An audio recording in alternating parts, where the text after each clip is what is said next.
Good afternoon, ladies and gentlemen. I'm Jerry Cooey. I'm Deborah Nelson. Thanks for joining us. Just want to remind you again that Jeff Miller voted so that the government can come to your house and drag you out, and he's also in favor of bestiality. We've never heard him say that. His vote spoke for itself. Folks, I know we've talked about it a lot here, and I felt like it was time to to update you here. We have now in Santa Rosa County we have decided that we're going to revamp economic development efforts in Santa Rosa County. The current director of the now defunct Team Santa Rosa, Cindy Anderson, her last day of employment will be March the 31st.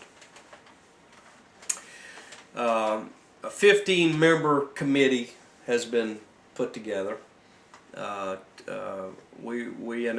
I'm part of that committee. Also, our friend that you've heard us mention before, Alan Isaacson. We're on a transitional committee. There's 15 of us, and as you can imagine, Deborah, there's I liken it to being cross-checked on the boards at a hockey game. You know, there's been a little bit of posturing and I'm sure there has. and things of that nature. But anytime you're dealing with free money, which is this is at its core, this is a free money issue.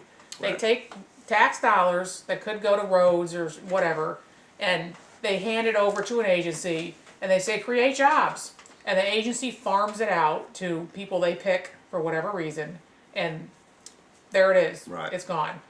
And So- we haven't had we haven't had here or Escambia ever any kind of accounting of how many jobs. It's Are getting a created. little better in Escambia County since Jim Heiser has taken over that. Well, one thing that I will say about him is he calls a press conference when jobs have been added. Yeah. He doesn't call a press conference when they're thinking about jobs. Right, yeah. However, I do read the employment pages, and I haven't seen any kind of significant Right. uptick, Right. I'll tell you that. So we the commissioners, I asked myself and 14 other folks, we are on a sunshine board. We can only talk to each other at the meetings. Notes are being taken. Should you want to watch our meetings, you can go to the Santa Rosa County Commissioners webpage on the county webpage. Those meetings have been recorded. The next meeting is Monday. It looks like we're going to be every Monday at 3 until we get everything hashed out. But you can watch the meetings. Minutes are being taken, and it's been a lively discussion. But the update here is three commissioners: Commissioner Williamson, Commissioner Melvin, and Commissioner Lynchard. They kind of, I felt, gave pretty strong direction here. They wanted a qualified individual to be in charge of economic development. They wanted the entity to be rebranded, i.e. a different name, because it didn't, it doesn't measure very positively in Santa Rosa County. It actually gets very low marks in Santa Rosa They've County. got a bad name in the area. Right. And then the final thing is to come to some kind of alignment on the board. And folks, one of the things that the commissioners are dealing with, Team Santa Rosa over the years typically has been about 95% funded by your tax dollars, and about 5%, sometimes a little bit more than that, but roughly those numbers. And under the current system, which they happily refer to as pay to play, which I think is the most horrible thing. It just makes you sound criminal. But under pay to play, everybody that donates a certain amount gets a vote on the board. So one of the problems that the commissioners have right now is there's 5 picks that the commissioners have put on there, and then the rest of the board is 21 more people. And the commissioners, all three of them, have expressed to me that they want that balanced, and they want to see some kind of a protective measure there, so that the public dollars has appropriate representation and control. And so, that's the update. We've met 2 times so far. The first time was kind of just get together and rough it up a little bit. To date, we have, well, as I mentioned before, the current executive director will no longer be working for us as of March 31st. The commissioners have been made aware that they will decide how they want to pick the next person. They've indicated that they want to do a nationwide search, and which they probably will do that. And Well, you got some press because they decided we're going to work with Pensacola Chamber Right. on quote unquote regional economic development. yeah, I think, and although I have a great deal of respect for Jim Heiser, I couldn't stop we kind of took a vote on that. I didn't mind listening to Mr. Heiser, because he does have a great deal of experience in all this. But I felt strongly that we needed to build our house first. We've got to have, whether you agree with how we do it or how it's done or who's on it, I felt like our county needed a standalone entity. Yeah. I'm okay with some regional cooperation. Well, here's my prediction. I've already told you this. The Pensacola Chamber still claims that they do not fall under Sunshine Law. So what I think we're going to see is they're going to be working together, and the stuff that formerly was pushed under the table through Team Santa Rosa until they were required to come under Sunshine Law is now going to just be shunted to the Pensacola Chamber, who will continue to insist that they don't fall under Sunshine Law, even though they take millions over there from Scambia and the city of Pensacola. And they step in the shoes of government. Right. And those questions are probably going to be asked. Right now, I think there's a little goodwill towards Escambia County. Jim Heiser's not from here. Oh, I understand that. I don't think it matters where he's from. The way these organizations work is they take free money and they hand it out. And when you have that process happening, you're going to have all kinds of little fingers reaching for the pot, and it's going to be the same thing all over again. But we'll see what happens. Yeah, well, it'll be entertaining either way. Right now, this transition committee, hopefully we make some good decisions here, make some good recommendations. Of course, ultimately, we're a recommending board. It's the Board of County Commissioners that's going to decide every phase of this. And I think I told you a while ago, it's going to be interesting to see what surprises we're going to see when it gets to the Board of County Commissioners that pops up. Well, we will see. I think we got 15 people on this transition committee. There's a lot of good ideas being. The function of an economic development agency is to launder money. So at some point, you're going to have a place where you start with a penny and you trace it. There's going to have to be some spot that they figure out where they hide where the penny goes. And I'm guessing that'll happen at the Pensacola Chamber. I could be wrong, but that's what they're diligently, not you, but some of these people who are involved with this are diligently trying to figure out. One of the things that I'm going to say in the 3 commissioners that are pushing for all this, we're adamant that whatever we do is going to be a sunshine board. The meetings are going to be open to the public. The records, with the exception of the state exemption of when they're courting a company, but after that company is courted, those records are going to become public. Yeah. They're going to become public. And it could be just as simple, the money could go down as simple a toilet as $100,000 to $120,000 a year jobs, 5 or 6 of them. I mean, that's a toilet that. Well, time will tell. I just wanted to let the folks know we're making a change. I've certainly listened to what you've had to say. I've certainly been at McDonald's and got an earful. I've been at this function and that function. We've got 3 commissioners that have stepped up to the plate. we're making a change here, folks. There's going to be new personnel. There's going to be a new thought process here. There's going to be a new name to it, and we're gonna start over again. I don't disagree with Deborah. We have to stay vigilant on any of this stuff. You know, just because we get finished, we rename it, and we have a new person in there, doesn't mean I'm not going to be. I'm going to give them the benefit of the doubt. I understand that. You know, I mean, I will show that respect, but when I ask to see something, Yeah. Right. I would imagine it'll be handed to me. Right. I won't have to go through the state attorney's office, the attorney general, the Office of Open Government, Charlie Crist, and threaten a lawsuit before I get what I'm looking for. So, just to let you know, I think we're heading in the right direction now.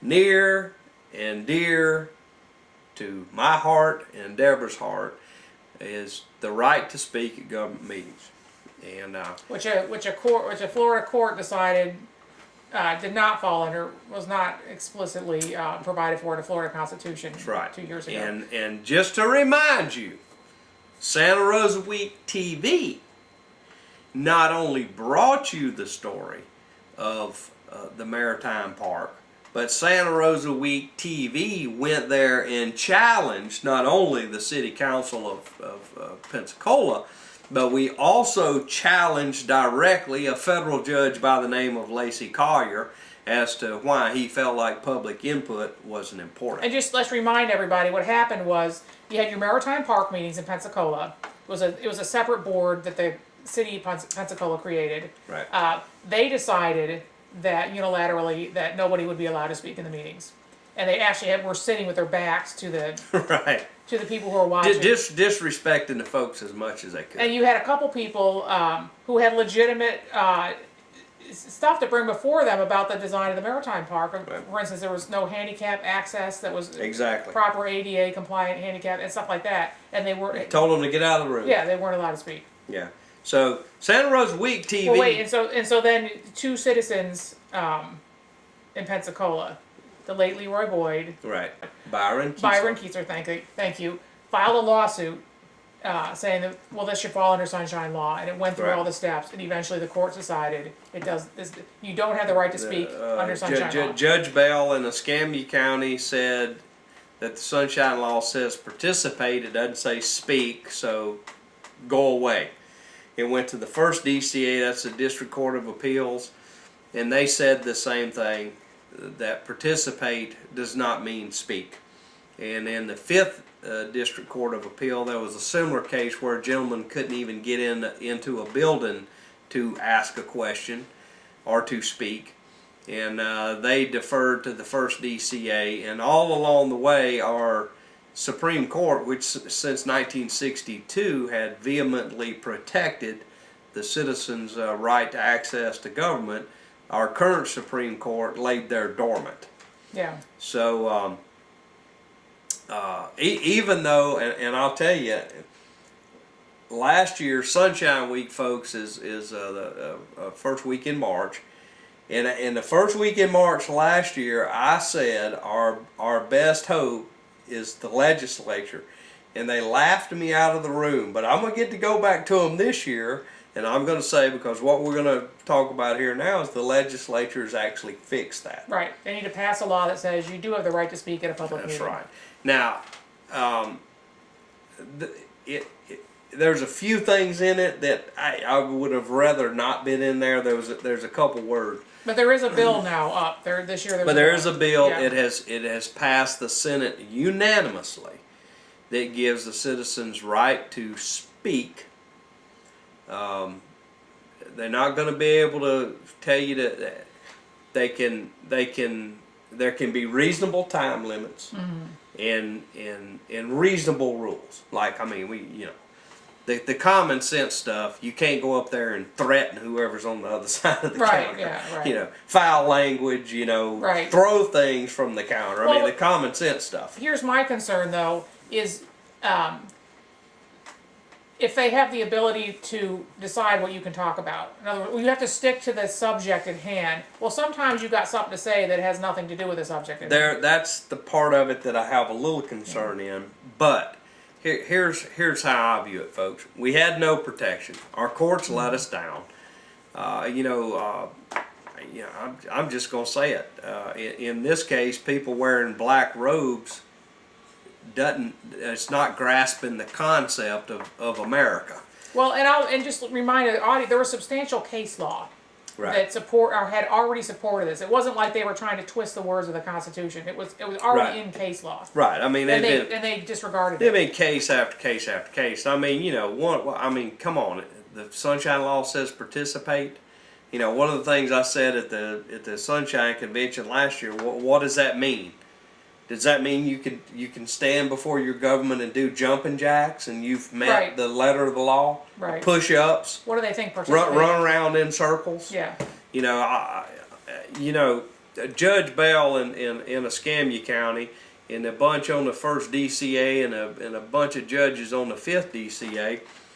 I guess if they read the First Amendment, they would say that redress of grievances means that you can't speak because it doesn't say speak. Right. It was a ridiculous, horrible ruling. But so far the Senate has stepped up. The House is making final preparations. I'm quite confident that the House they will be very similar. Of course, they all have to match before they're completely done. But gone are the days of circumstances like in Escambia County where Father Nathan Monk was told to be silenced because his time was over. Well, Father Nathan Monk was right. And his time was not over. His time was not over, and I have been in some circumstances where actually we had a commissioner here in Santa Rosa County one time that I was only about 45 seconds into what I had to say, and even though we didn't have clearly defined time limits, he told me, well, thank you, and you can take your chair. Well, I'll just let you know that commissioner, John Broxson, is no longer commissioner. He was a one-termer. We got him out of office.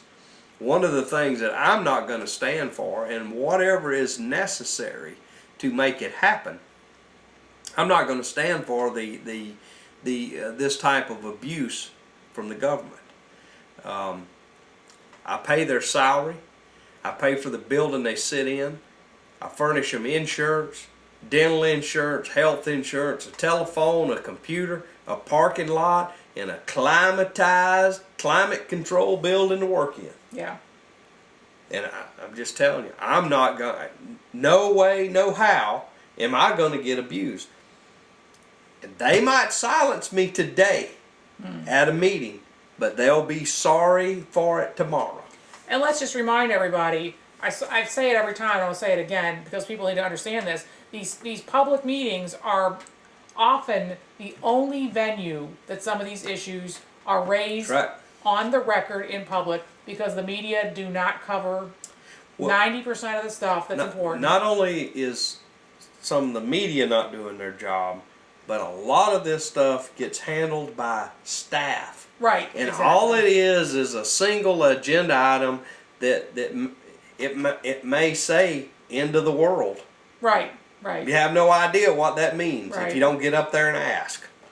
And folks, I can tell you plenty of times now.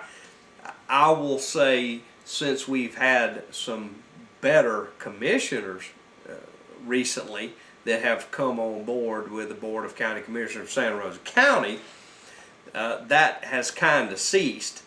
I think they have a clear understanding that when you put an agenda out there, it needs to have some teeth to it. It needs to explain what you're talking about. And actually, since Commissioner Williamson, Lynchard, and Melvin has joined this board, they started making the background, the backup documentation available to everyone. In years past, only the commissioners had a 3-ring binder with the backup Well, material. they would bring copies to the media too, but it was hard to get. Yeah, it was hard to get. Yeah. Now, folks, you can go online, and whenever the next meeting is, you're gonna see the agenda, and you're also going to see the backup documentation. So the agenda may say a zoning variance request by XYZ, you can go look at the background documentation, and it'll usually have a map there and who asked for it and why do they want it and the whole 9 yards.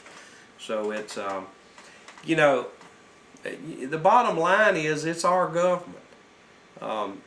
You know, this TV show that Deborah and I do, and the efforts that we both put into the community, it's all about having access to the government that we pay for.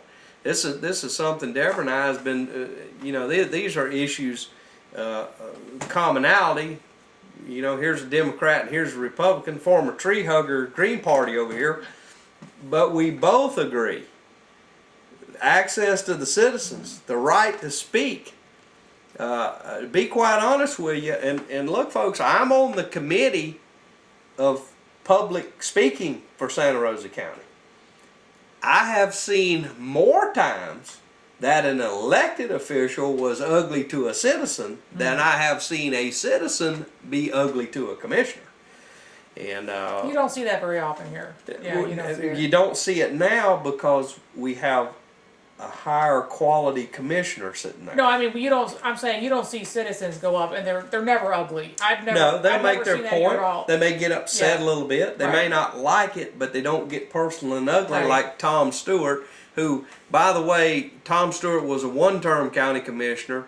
We ran him out of town on a stick after one term, and now he's decided he wants to run again. Folks, no way, no how. I mean, I watched him stand there and absolutely belittle and just yell and scream at a woman. And it turned out she was right and he was wrong on the issue. So, you know, it's important that we keep people in elected positions that understand. It has been so nice the last 2 or 3 years here. You know, anybody can walk up there and ask a question. And it doesn't turn into a yelling match. Yeah. You know, Salter's well known for yelling and blowing off at people. He doesn't even do it anymore because he knows it won't be tolerated anymore. And that's how it needs to be all the time. But that's why we get a lot of information that comes out. There's a lot of information that comes out to it. Especially, I mean, with people like Etta Lawler who are you know experts on some of this land use stuff. The citizens' right to access and the right to speak is fundamentally, hands down. Yeah. If we don't have that, we don't have anything, folks. And I'm not saying this to hopefully for you to pat me on the back. Let me assure you, I have gone to bat over this issue. I've been to Tallahassee. I've written my fair share of emails. You've had your job threatened. I had my job threatened over it. I have done everything that I can to get to where we are today. And it looks like we're going to get the word speak inserted in there in reasonable rules of engagement. And hey, if somebody wants to try it again, if elected official wants to try it again, the Sunshine Law is going to say that I have the right to speak. As long as I stay within the time limits and I don't use vulgar or hateful, threatening language, and they tell me to be quiet, 5 minutes, I'll call a lawyer, we're going to court, and I'm going to win because there's no ambiguity here. It says I have the right to speak. So that's the important thing. And you know, I just have to tell you that the cynical side of me wonders if they're not rushing to put it into statute, state law, because they really don't want it to go on to the Constitution as an amendment. Look, folks, it's really set in stone. I'm gonna tell you right now. Now, some of my colleagues that was working this issue, they wanted to work it nice and peaceably, and let's all try to get along. I said, no, that's not. State of Florida, the entire legislature, they don't have to follow the Sunshine Law. And there was several of our elected officials that I said, you can give us, I'm asking you for protection within the 67 counties in the state of Florida. You give us that, I'm good. If you don't want to protect me in my county, Jerry Cooey, along with his friends, is going to have a clipboard. We're going to get 700,000 signatures on the right to speak.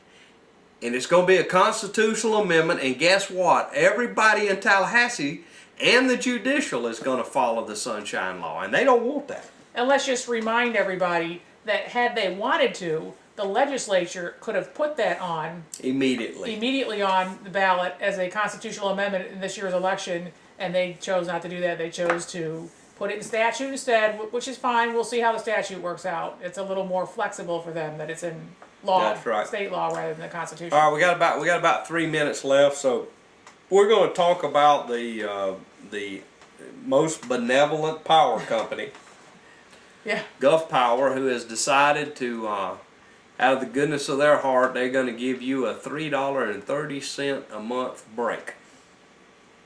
Now, let me say this. For those of you who might be new to this, let me tell you how the system works. We have the Public Services Commission, and they're supposed to oversee all the franchised, everything in the state of Florida, the cable, the water, the power, the whole 9 yards. And we used to have some people on the Public Services Commission that would vote no on these increases. Right. But Not recently. But we decided that those people weren't qualified to do the job anymore, so we forced them off of the committee, and we get some cherry-picked ones on there that are guaranteed to vote yes every time. Yeah. Now, And they've been jacking it up on the so-called fuel side cost for That's- the last couple of years. that is correct. Now, in the big picture, Santa Rosa Week TV told you about it. You did hear it from very few other people. Did you get a 51% raise? I mean, roughly, it's been about 20% a year that it's gone up. Anybody get a 20% raise? Anybody get a raise at all? You know.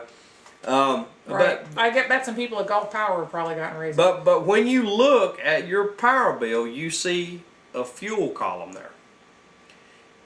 And their justification for reducing your bill by $3.30 is that there's been a reduction in the price of natural gas.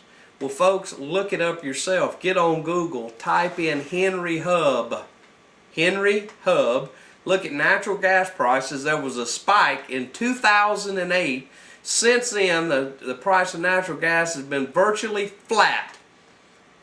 So 4 years after one spike in the price of natural gas, Gulf Power is getting around to giving you a $3.30 break. We're about to run out of time. I did want to read one guy's comment that was here that was posted in the Pensacola News Journal story. He said, "Wow, a whopping 3/100th of a cent. I hope they can still pay their CEO. Good job, Gulf Power. Throw the people a bone." These power bills got to come down. There's got to be some efficiencies. It is just ridiculous. I'm Jerry Cooey. I'm Evan Nelson. Thanks for watching. Good night.